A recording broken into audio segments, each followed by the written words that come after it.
Visual picture of the choice between universal and targeted coverage with the Rolls-Royce and the Norad.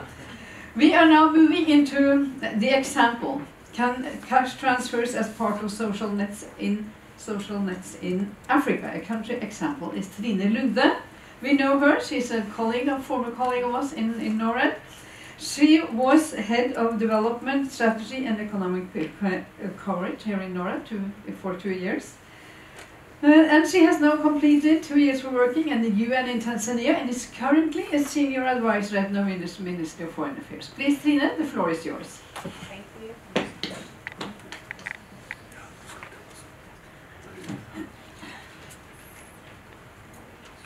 Thank you. It's good to be back. So I've been asked to give a country example, and I'm going to talk about my experience with looking at and working with the social safety nets in Tanzania. And I will focus particularly on the cash transfer component of a new national social safety net in Tanzania. It will be very interesting to see my presentation versus what was just presented. I think it will nuance some of the evidence that was given there, but really also provide confirmation and context to that excellent presentation that we just saw. Let me just start first by giving a more general overview of social safety nets in Tanzania. In terms of spending, if you look at safety nets as part of social protection, excluding social insurance, Tanzania spends significantly less than other countries, even within the region. So as Tanzania spends about 0.45% of its income, GDP, that amounts to about 1/3 of what the average for African countries are. So it's an indication that even though we've seen a scale up of cash transfer programs, we really don't see priority given in terms of spending to these kinds of programs. Of course, progress spending is not everything. We'll get back to some of the efficiency and effectiveness issues of social safety nets. On the pie chart, you see what kinds of social safety nets are in place currently. The cash transfer program accounts for about 55% of spending. So in a short period of time, it has really taken over the social safety net spending in Tanzania. Then you have the more traditional in-kind transfers, school transfer, school feeding. Together they amount for about 30%. You can add other in-kind and you're at 32% of the total spending. And then you have public works, which is also new and attached to the cash transfer program. We'll go back to it. Now the debate in Tanzania around social safety nets has been extremely lively, vigorous, and interesting to follow over the past 5 years. And it's largely due to the launch of, I would say, 2 flagship programs. So in 2012, Tanzania, with World Bank support, piloted this productive social safety nets program. This is clearly a shift away from in-kind transfers to cash transfers. And it's also a shift towards poverty targeting. So in the terminology we just heard, this would be an LADA type intervention. We'll nuance that picture a bit also. Then in 2016, we saw the launch of the Zanzibar Universal Pension Scheme. Now Zanzibar is a largely autonomous territory within Tanzania, much smaller, but it created a lot of discussion, a lot of debate, a lot of public debate around this idea of universal benefits. So the universal pension, of course, accrues to everybody above the age of 17, as long as you're a resident of the island. So those two together, and that really then pulls the discussion towards universal rather than poverty-targeted programs. And you've seen the same being discussed on the mainland. There's been endless promises of launching a similar pension scheme on the mainland, but to date we haven't seen budget commitments for it, basically. And just a note, of course, that really illustrates what we just said, the productive social safety net is almost completely donor funded. The universal pension scheme completely funded by government to a large extent. So the rest of my talk is really going to focus on the cash transfer component of the social safety net, the new national program. It's very similar to the traditional cash transfer programs that we know from Latin America, Asia. It has cash transfers to poor families conditioned on some sort of behavior. Sending your children to school, attending health clinics with your children, for pregnant women to also follow up on medical checks, etc., etc. The scale up of this program has been a tremendous success, if you want. It started out, as I said, as a pilot in 2012. They launched it in 2013 with an initial target of about 275,000 households. Quickly, that target was raised, and by the end of 2015, you saw 1.1 million households covered by the program. The benefits were going, the direct beneficiaries of the program were between 5 and 6 million. So very rapid scale up, probably the highest rate of expansions that we've seen within this type of programs. What we've also seen so far is very promising evaluation results. The evaluation of the piloting of the program provided strong evidence of this, and we're just now getting the preliminary results of the midline evaluation. They were in the field last year, and they're now finalizing their analysis. And it really shows that you have both positive and statistically significant impacts on a range of indicators. These are the typical ones, as in impacts on household welfare, so you should see an impact on poverty. Of course, the scale of that, or the magnitude of that, is left to be seen. Positive impacts on human capital accumulation is assumed because of increased school attendance, increased enrollment in schools, but also a higher frequency of health clinic visits, which we've seen have reduced the number of days children are out of school. And you've also seen, importantly, an increased diversity in diets. And there's a particular issue in Tanzania with stunting and malnutrition. More than one in 3 children in Tanzania today below the age of 5 are stunted. It's a huge problem. So when you see that kind of result, you really see that this can have some impacts. Just to say that it's a complex program. It's not only about cash transfers. The cash transfer component is the one we usually talk about. It's the one that's been rapidly scaled up and that covers these about 1 million households. But the program also includes public works, which is another form of cash transfer. It's a cyclical component in that it's only functioning during the lean season when agriculture production is down.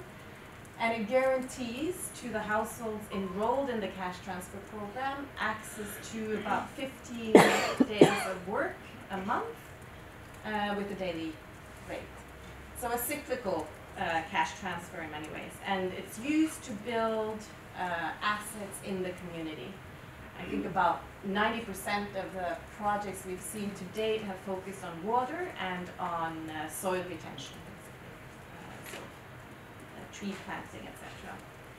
Then there's the Livelihoods Enhancement component, and it's about providing support for savings groups, skills development, agricultural extension services, and it's sort of the productive element, and to try to strengthen the impacts of the cash transfers on, asset accumulation, agricultural production, etc. This component is just about to be scaled up, but it's very small scale at this point. The program is implemented by TOSAF, and sometimes we refer to the program as just TOSAF. TOSAF is a government project. It was set up in 2000, and it's housed within the State House. They've been working with community development projects since 2000. So they've had 3 phases. the PSSN is really phase 3 of TASA. And what this brings to the program is existing capacity and existing networks and infrastructures of how to work in close collaboration with local governments. And I think it's really a unique treat with this program, and I think it's behind some of the success, if you want, of the rapid scale-up. You have people in place and you have networks in place at the local levels. Of course, there's institutional strengthening as an important component of the program also. We don't have to go into that now. And then targeting, which I think is going to be an interesting thing to discuss here. So as I said, this is clearly a poverty-targeted program. And if you compare it to similar projects, similar programs, other programs in Africa or other regions that are also poverty-targeted, it is extremely well-targeted. So it outperforms the targeting accuracy, if you want, of other cash transfer programs. That said, if you look at this measure, more than 60% of beneficiaries are from the poorest quintile of the population. That's very good, but that also shows you that there are what you call non-poor also included in the program. And I couldn't agree more with the initial presentation that was given in terms of the issue with non-poor being reached by these programs. Especially in the case of Tanzania, income distribution is very flat. If you include the poorest 40%, for instance, of the population, you're still talking about poor. And when you do that, you increase the number of beneficiaries to 80%, but you could even increase it more. So the issue about inclusion errors, if you think of it just in the pure sense of reaching the poor, is not something to be concerned with. You could be concerned about looking at the top 20%, the 20% richest, and if you do that in the case of PSSN, you see very low inclusion from that group. I'll come back to that also. There's a 3-stage targeting system that's being applied, and I think that is also something that distinguishes this program a little bit from others. It's complex, but there are some benefits. So what they first do is they do a geographical targeting. They select the poorest districts, and within those districts, the poorest villages and wards. And then they assign quotas. At the community level then, they go in and they ask the community themselves to list who are the poor and the excluded households in your community. And it's the community itself that come up with the initial list of poor, if you want, of potential beneficiaries of the program. That is quite unique, this community level targeting mechanism. And it's really interesting to look into it in detail. We don't have time to go into all of it, but it does show that it can address some of the issues of exclusion errors. And they've tested this to see that it does better at ensuring that we do include the most excluded than if you were just to do geographical or proxy means testing. And it works better, of course, in rural areas than it does in urban areas where you have some examples of elite capture in that particular step. The list from the communities are then applied a proxy means test, which is the traditional way that these programs usually select their beneficiaries. What you do then is you choose household characteristics other than income and consumption, which are hard to measure, and you use that to assess whether or not this household is poor or not poor. And based on all of this, you come up with your beneficiaries. A lot of work and a lot of effort to keep this system up to date and continuously revisit whether or not this is functioning or not. And if you look at the population itself, those that are pre-listed to be included in the program, about 68% of them think that this is fair and transparent. The ones that are already in, the percentage, of course, increases to way above 80%. Now, they have done the same question in terms of the universal pension scheme in Tanzania, where, of course, at the end of the first year of payment cycles, if you asked anyone if that was fairly and transparently distributed, there was 100% answer that yes, it is. So that's the obvious difference between these two schemes.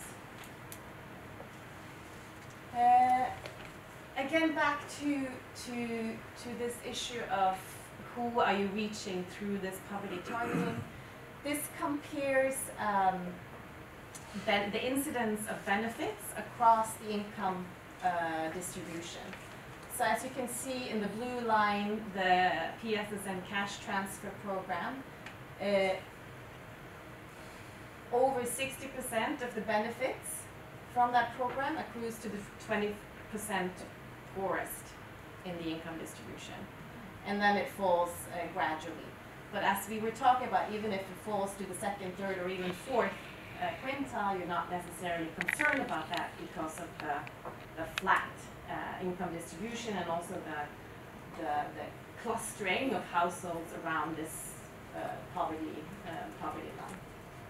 And you see very low inclusion at the richest quintile. And then you look at the other ones, and a real issue here is with the in-kind transfers, the more traditional social safety nets. If you look at them, if you take, for instance, school feeding, you see that there's a larger proportion of the benefits from that accrue to the richest 20% than accrues to the poorest 20%.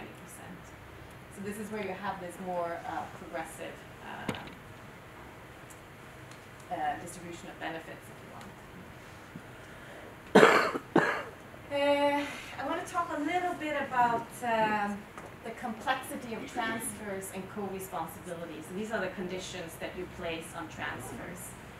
And it's very simple when you talk about universal schemes, where you have simple criteria by which you determine who gets a transfer and how much you get. In this cash transfer program, it is extremely complex. So let me just show you what the benefit scheme looks like. We're not going to be able to calculate anything of this on our own right now, but for a recipient, or even for a community, or even for frontline staff administering this program, it is difficult to know how much each household should expect to get every month. So you have fixed transfers, 10,000 T-shillings. If you're in the program, if you in addition have a child in your household, your transfer increases to 14,000. That's quite simple. And then you have a number of variable transfers that accrue to you, conditional on you complying with all the different co-responsibilities. Right? So what happens for a family is you enroll in the program. The first 2 payment cycles, you get the full amount. The full amount, if you were to comply with all of the conditions, you take all your kids to school, primary, secondary, the pregnant women are in health clinics, your children under 5 are in health clinics, all of that together, the sort of maximum amount you can get is what you receive the first 2 or 3 payment cycles. And then compliance kicks in. So compliance is registered at the community level, at health clinics and in schools, and reported back to the program, to the information system of the program. What we've seen in reality is that people do not understand this, right? After 3 payment cycles, your transfer can be reduced 1 month, and then the other month it goes back up again. Your neighbor gets more than you do. Why does that happen? Even the frontline staff, there's a lot of turnover of staff. They get uncertain about how you explain this to households. A lot of confusion and it creates grounds for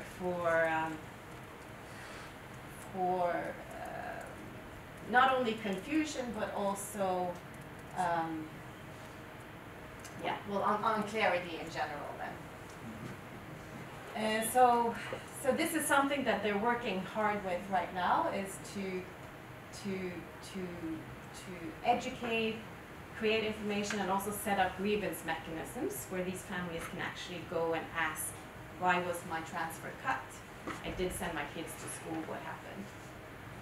Another issue with this, with these conditions is of course also that you have increased demand for a service, health and education, but you're not necessarily investing in the supply of those services. So there may not be a school in your area, or there may not be a health clinic in the area. And last year we saw the average transfer to households go down, which is not something you want to see. You mentioned this also. You need a certain level of transfers to have any kind of impact. You do not want to see a declining trend. And what we found is that a lot of kids are not registered. They're not linked to schools. They're not linked, well, to health clinics most were linked, but there was a big issue in linking children to schools, which means you couldn't verify compliance. And so what they're doing now is doing a massive exercise to link, and this is, we're talking about over 1 million children that had fallen out of the system. So what they're doing now is relinking children to schools to allow for compliance checking. And then in the cases where there are no schools, to waive that, condition, which is natural. But all this to show how complex this gets when you start implementing a program like this. And the last sort of issue I wanted to raise with this program is sustainability. We've touched upon it already.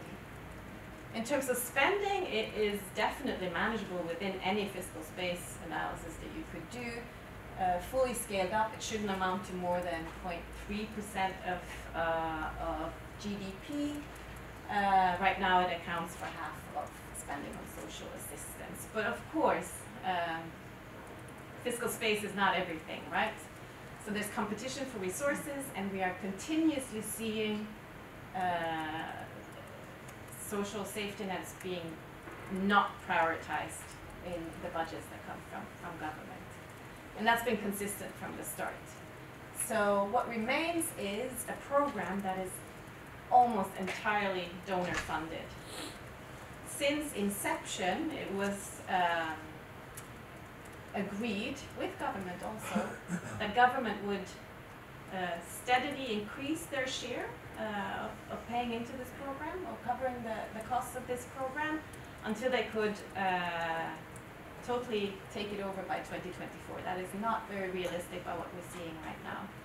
Of course, the World Bank funding is clearly funding from the government, it's a loan to the government, but we haven't seen any will from government to take on this program. And I think some of this is related to what I've called political sustainability or socio-political sustainability.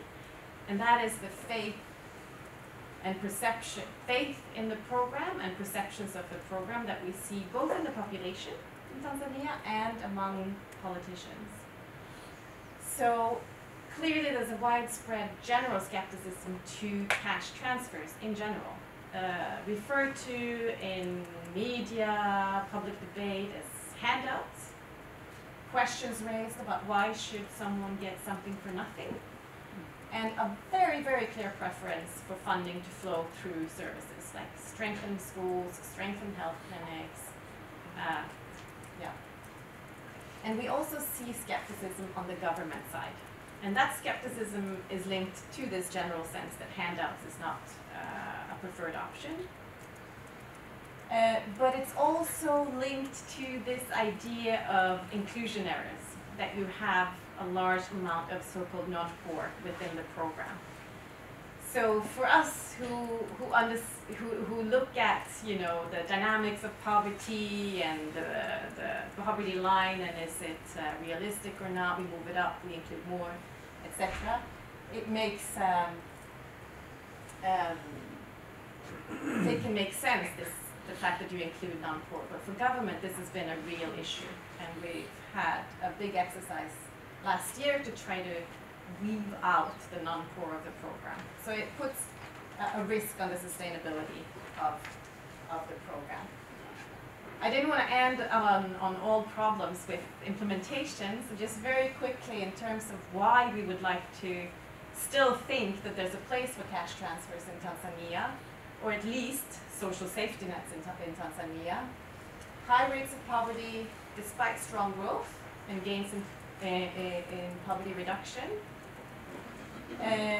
There's also this issue of a lot of Tanzanian families who are labeled non-poor, right above the poverty line, are of course at huge risk of falling into poverty. So this is again the flat distribution of income and a clustering of households around this poverty line. Nutrition, key issue, and really huge losses to human capital from this in Tanzania. And we've seen that cash transfers or social safety nets are much more effective at reaching those households than in-kind transfers, for instance. Demographics is a big issue, and it really demands efforts to reduce poverty. The population growth and fertility rates are really high and are pressuring even the growth prospects of the country. And then there's a rise in expectations from people. People have a rising expectation for improved public services, and this really stems also from this expectation to what the recent found gas resources and what that could contribute to the economy and what people expect will flow to them from that additional income. So I'll leave it there. Thank you. Thank you. We are moving over to cash transfers in a broader development context, more than just redistribution. And the speaker is Lunde, professor at the Department of Economics of the University of Oslo. His interests are in economic development, union, welfare states. He teaches development economics, and he is also a regular contributor to Norway's leading business newspaper. Please, the floor is yours. Thanks. Can you hear me? Can you hear me? No, Is that I think yes we have or, to switch on the mic. That's what I did. Maybe you switch it off. Maybe. No, you can hear me? Yes. Fine. So I'm always scary when I did this because on television I once put it onto my pants. And the stupid thing I did was I tried to take it out on television. That's something you never should do. Okay, so I had recent expectations that had two excellent presentations before mine. So I will just sort of more or less do pirouettes by commenting indirectly to some of the things we have heard, based on some of my own experience and my own work. So it's going to basically be about the political economy of cash transfers or welfare spending in general, which I think is also a proper name for developing countries. As you know, the welfare state is least developed where it's most needed, and there are some good reasons for that, and there's some huge benefits to be held if they could succeed in developing that. So we're going to talk a little bit about that, and then we're going to. You see there's an idle space on the 17 goals for the UN. I have the 18 goal in the end, so keep awake. I will have that in the end.